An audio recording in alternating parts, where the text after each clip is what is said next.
A la sombra de uno de los gigantes de la industria alimentaria se esconde una realidad turbia y escalofriante que pocos se atreven a mencionar.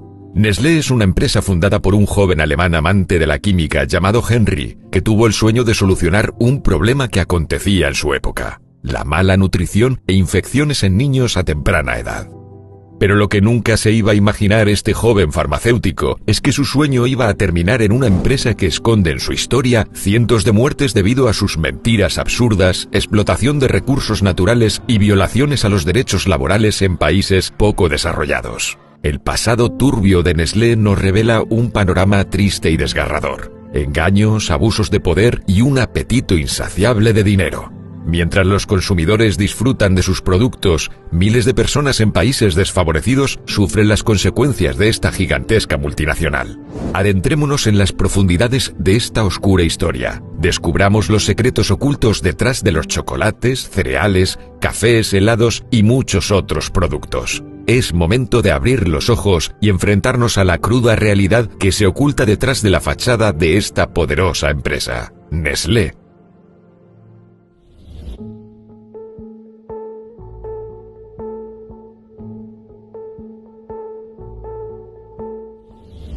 Henry Nestlé nació el 10 de agosto de 1814 en Frankfurt, Alemania. Sus padres fueron Anna Maria Katharina Ehmann y Johann Ulrich Matthias Nestlé. Era parte de una familia numerosa de 14 hijos, ocupando el 11º lugar.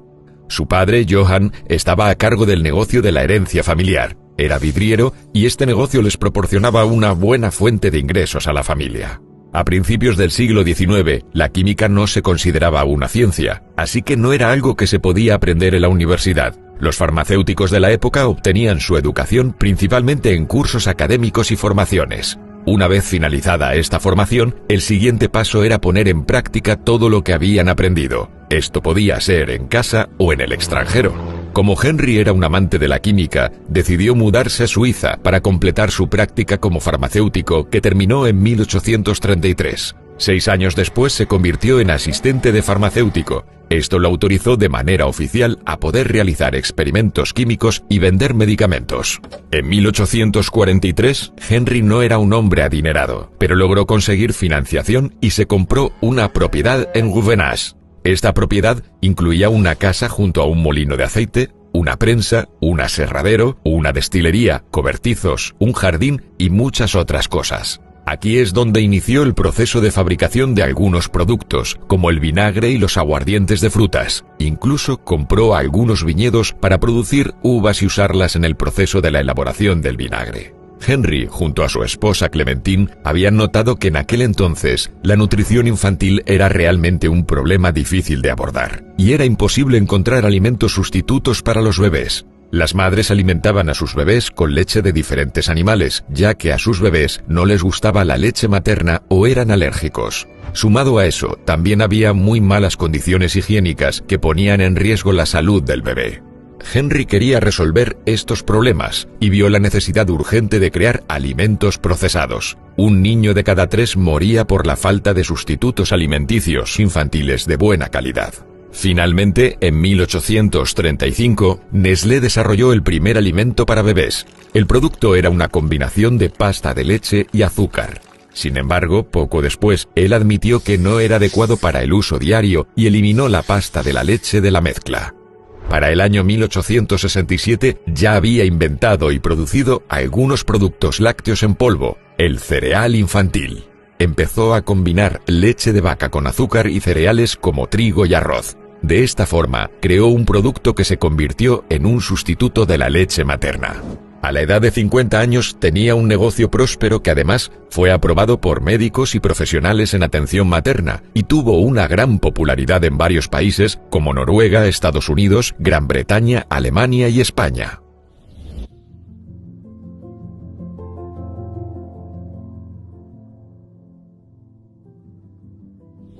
La creación de la harina lacteada fue el inicio y la inspiración de la gran empresa de Henry Nestlé.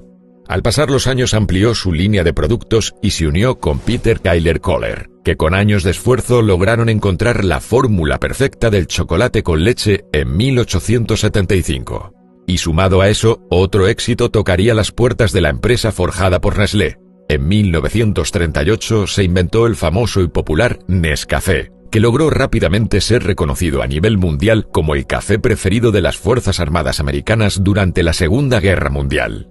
Luego de un gran periodo de expansión y a la edad de los 61 años, su esposa Anna Clementine tenía muchos problemas de salud. Esto llevó a Henry a tomar la decisión de jubilarse y vender su empresa.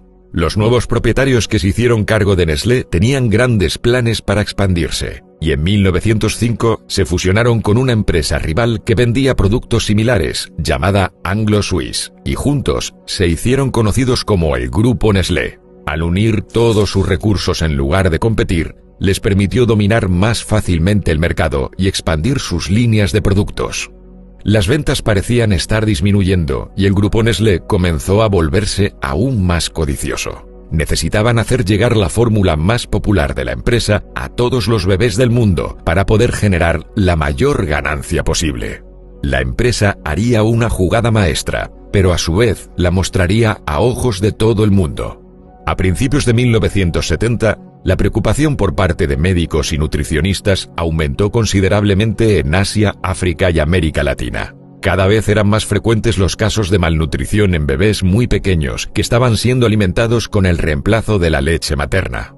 Lo que alarmó a los especialistas no era la malnutrición como tal, ya que ese era un problema que se venía arrastrando durante años. El nuevo factor inquietante era la mala nutrición e infección, reflejada ahora en mayor cantidad de bebés. Llegaron a la conclusión que la causa de dicho problema podría estar relacionado con el hecho de que los bebés estaban siendo alimentados con leche en polvo preparada bajo malas condiciones higiénicas. Se detectó que en muchos casos las botellas en las que envasaban la preparación no estaban suficientemente limpias. Esterilizarlas de manera correcta resulta complicado si no se cuenta con los recursos necesarios. En otros casos, era el agua que no era potable o no contaba con el nivel de higiene necesario para no enfermar a un recién nacido. La falta de educación y el analfabetismo también se presentaron como un factor de riesgo, pues como las madres no podían leer las instrucciones, a menudo diluían el polvo en una cantidad de agua mucho mayor a la necesaria y los bebés se quedaban con hambre. A raíz de esto, muchos bebés terminaban en el hospital por malnutrición y deshidratación. Aquí es cuando surge la pregunta: si esto resultó ser un problema tan grave, ¿por qué las madres seguían alimentando a sus bebés con esta fórmula? Se presentaron acusaciones sobre convenios con los hospitales, en los que la empresa contaba con enfermeras entrenadas que recomendaban a las madres alimentar a sus hijos con leche en polvo. Nestlé comenzó a pagar a médicos y hospitales para que vendieran su fórmula pidiéndoles que les dijeran a las madres que era mejor usar la fórmula de Nestlé que amamantar de forma natural.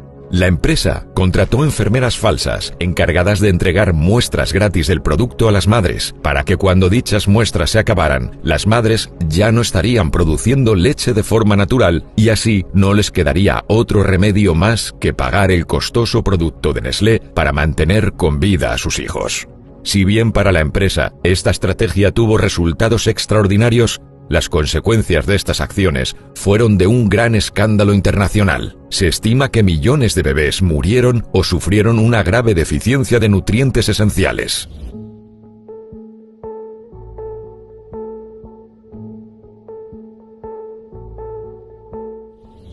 En 2005, el CEO de Nestlé, Peter Brabeck, declaró que el agua no es un derecho humano y que debe ser privatizada. Palabras que los medios criticaron y luego salió a justificar que en realidad no es lo que quiso decir, y que cualquier persona, sin importar dónde viva, tiene derecho a disponer de agua limpia, segura para beber y limpiarse. Pero si vemos algunas acciones tomadas por la empresa Nestlé, podemos ver que lo que estaba diciendo sí era real. En el año 2013 se descubre que la empresa comenzó a desviar el consumo de agua limpia lejos de pueblos y ciudades en Pakistán, para luego comenzar a embotellarla en sus fábricas y venderla a la población a un precio mucho más elevado. Lo mismo sucedió cuando la empresa llegó a París y Estados Unidos. Comenzaron a bajar los niveles del agua. Esta escasez produjo que la gente se viera obligada a comprar agua embotellada de Nestlé, que no era más que el propio agua que tenían antes de que Nestlé empezara a envasarla. En Estados Unidos se informó que Nestlé bombeó 747 litros de agua dulce por minuto de las reservas del estado de California. En total, la empresa posee más de 50 marcas de agua embotellada, siendo estas las más famosas y consumidas del mundo. La empresa también fue acusada de utilizar agua de mantos freáticos, es decir, agua de pozos subterráneos, en lugar de agua de manantiales como aseguraban en sus etiquetas. También se expuso que ninguno de los 8 manantiales que tenía la empresa cumplía las normas de la Agencia Americana del Medicamento. Ya en el año 2003, la empresa se enfrentó a una demanda colectiva que terminó en un acuerdo de $12 millones, donde también ellos mismos afirmaron que el agua provenía de pozos y no de manantiales.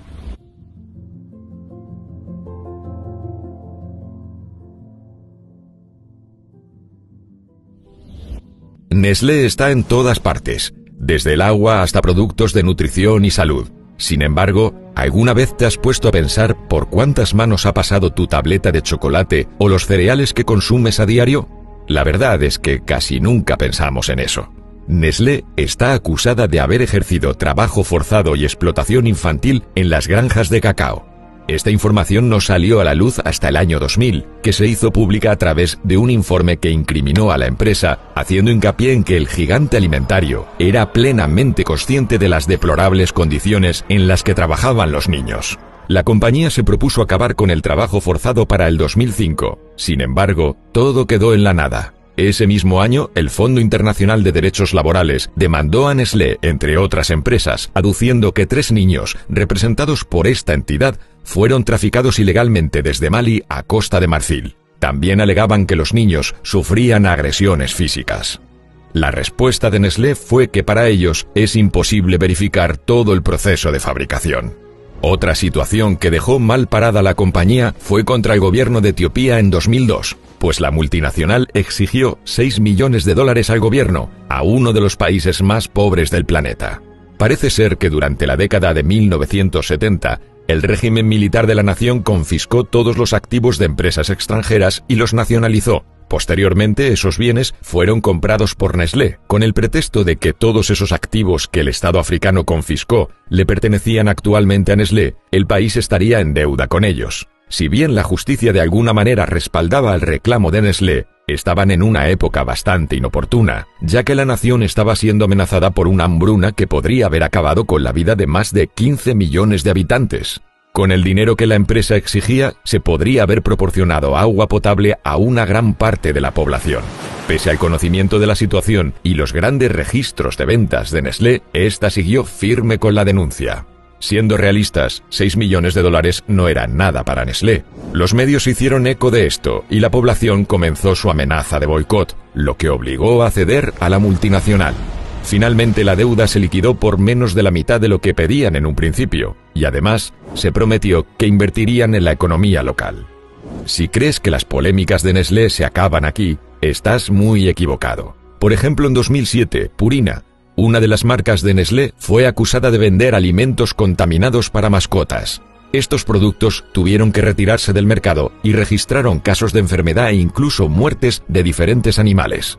Durante toda su historia, la empresa ha tenido muchísimas acusaciones, pero han logrado forjar su economía y diversificar sus productos, que pese a las amenazas de boicot de ciertos sectores sociales, resulta imposible que se vea afectada.